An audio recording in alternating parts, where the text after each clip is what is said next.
चला तर मंडळी, उन्हाळ्याच्या सुट्ट्या सुरू झाल्या की प्रत्येक घरात एकच प्रश्न, मुलांना खाऊला काय द्यायचं?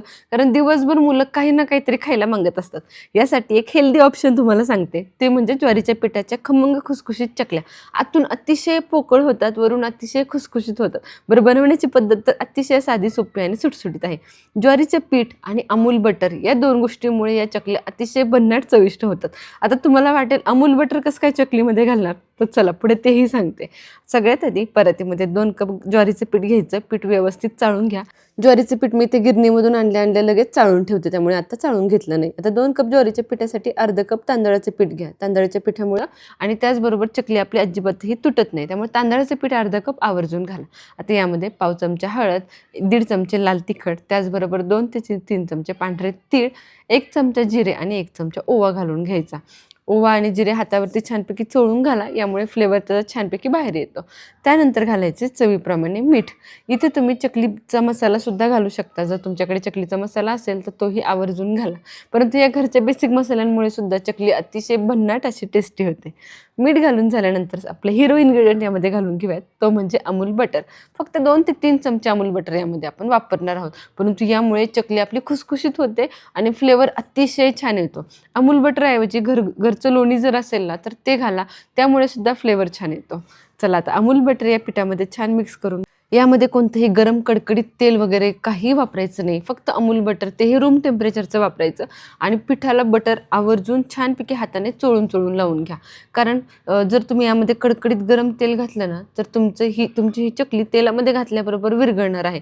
कारण ज्वारीच्या पिठाला तसा चिकटपणा कमी असतो. याची आपण छान उकड करणार आहे, त्यामुळे छान चिकटपणा येतो. परंतु गरम तेल इथे घालणं आवर्जून टाळा. त्यानंतर यामध्ये घालायचे गरम पाणी. अगदी कडकडीत गरम पाणी घालायचं. ज्या पाण्यामध्ये आपण हातही घालू शकत नाही असं गरम पाणी घ्या. अगदी खळखळीत उकळलेलं नसावं, परंतु चांगलं आदन आलेलं असावं. आता गरम पाणी घातल्यानंतर चमच्याने व्यवस्थितपणे पिठामध्ये मिक्स करून घ्यायचं. आता अर्थात हात लावू शकत नाही, त्यामुळे याला आपण एखाद्या पावभाजी मॅशरने किंवा अशा पद्धतीची लाकडी दाबणी असेल तर त्या दाबणीच्या सहाय्याने पिठामध्ये पाणी व्यवस्थित असं मिक्स करून घ्यायचं. ज्वारीचं पीठ आहे, त्यामुळे ही उकड व्यवस्थित होणं खूप गरजेचं आहे. फक्त 2 टिप पाळा. गरम पाणी घाला आणि दाबणीच्या सहाय्याने किंवा पावभाजी मॅशरच्या सहाय्याने पीठ व्यवस्थितपणे सुरुवातीला मिक्स करून घ्या, जेणेकरून पाणी लगेच आपल्या पिठामध्ये छान मिक्स होईल. आता पिठाचं टेम्परेचर, पाण्याचं टेम्परेचर थोडंसं कमी झालं की लगेच तुम्ही हाताने पीठ व्यवस्थित मळून घ्या. खूप कमी होऊ देऊ नका. हाताला जेवढं सोसवेल तुमचा गरम पाना, तेवढं कमी झालं की लगेचच पीठ व्यवस्थित असं मळून घ्यायचं. पीठ मळताना खूप जास्त पाणी एकाच वेळेस घालायचं नाही. थोडं थोडं करत पाणी घाला, अंदाजाने पाणी घाला. पीठ मळायला जेवढं पाणी गरजेचं आहे तेवढं हाताने थोडं थोडं घेत घातलं तरीही चालेल. आता पाणी बऱ्यापैकी कोमट झाले, त्यामुळे त्यात तुम्ही हात आरामात घालू शकता. पिठाचा गोळा अगदी घट्टसर असा मळून घेतलाय, तुम्ही बघू शकताय पीठ किती घट्टसर असं मळले. आता यानंतर जेवढी चकली आपल्याला करायची आहे पहिल्यांदा, सोयऱ्यामध्ये जेवढी पहिल्यांदा बसणार आहे तेवढंच पीठ बाजूला काढायचं आणि हे पीठ कोमट पाण्याने छान मळून घ्यायचं. इथं सुद्धा थंड पाणी न वापरता छान गरम किंवा कोमट पाणी वापरा. जेवढं तुम्हाला हाताला सोसवते तेवढं गरम पाणी वापरून पीठ व्यवस्थित मळून घ्या. अगदी चिकटसर, अगदी चिकनाई येईपर्यंत हे पीठ मळलं.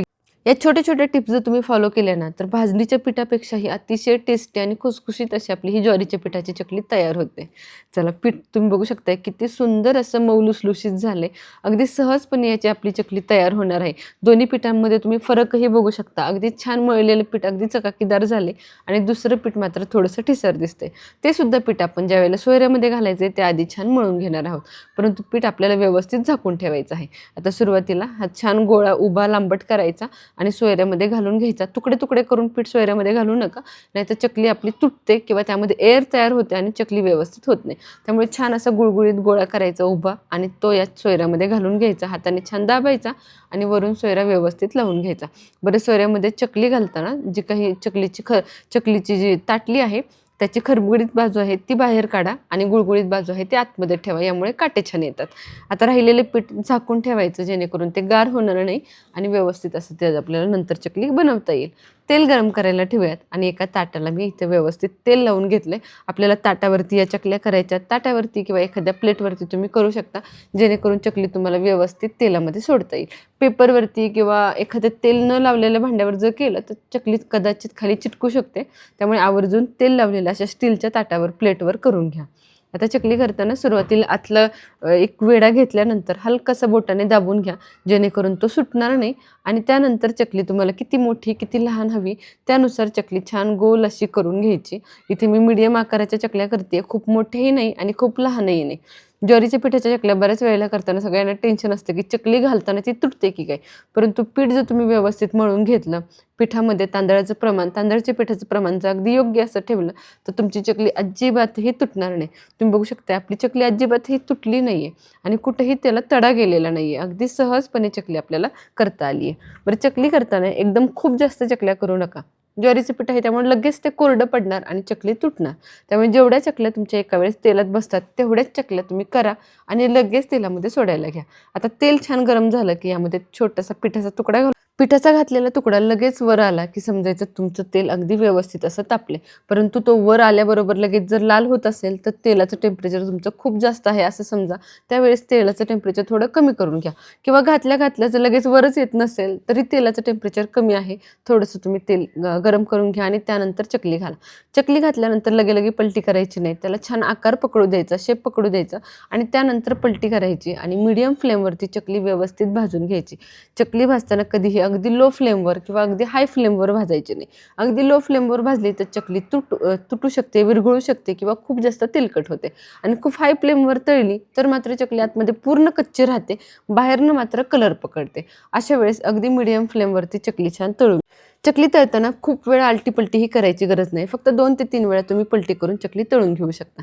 चकली माझी व्यवस्थित तळून झाली आहे. कसं ओळखायचं? चकली हलकीशी खाली दाबायची. दाबल्याबरोबरच चमचा बाजूला काढला की चकली लगेचच वरती येते. त्याचबरोबर तेलाचे बुडबुडेही अगदी शांत झालेले असतात. अशा वेळेस तुमची चकली अगदी खमंग खरपूस अशी तळली गेली हे तुम्ही समजू शकता. कलरही तुम्ही बघू शकता अतिशय सुंदर असा कलर आलाय.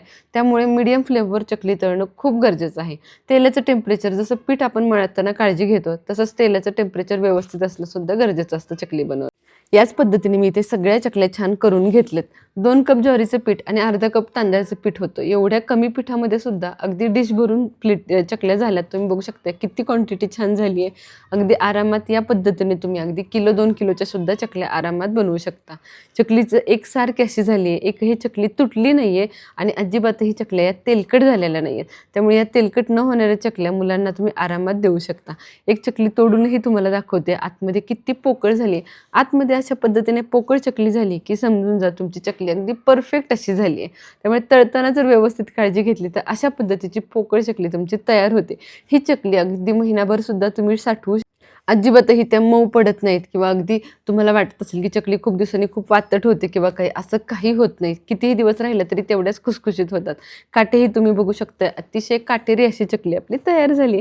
चला, या सगळ्या टिप्स फॉलो करून तुम्ही सुद्धा या उन्हाळ्यामध्ये मुलांसाठी ही ज्वारीची चकली नक्की बनवा आणि कशी वाटली रेसिपी मला कमेंट सेक्शनमध्ये नक्की सांगा. रेसिपी आवडली असेल तर लाईक करा, बनवायचं असेल तर सेव्ह करा, कोणाकडून बनवून घ्यायची असेल तर शेअर करा. आणि अशाच खमंग, खुसखुशीत आणि सुपर टेस्टी रेसिपींसाठी आपल्या शुभज्योत रेसिपी चॅनलला फॉलो करायला विसरू नका.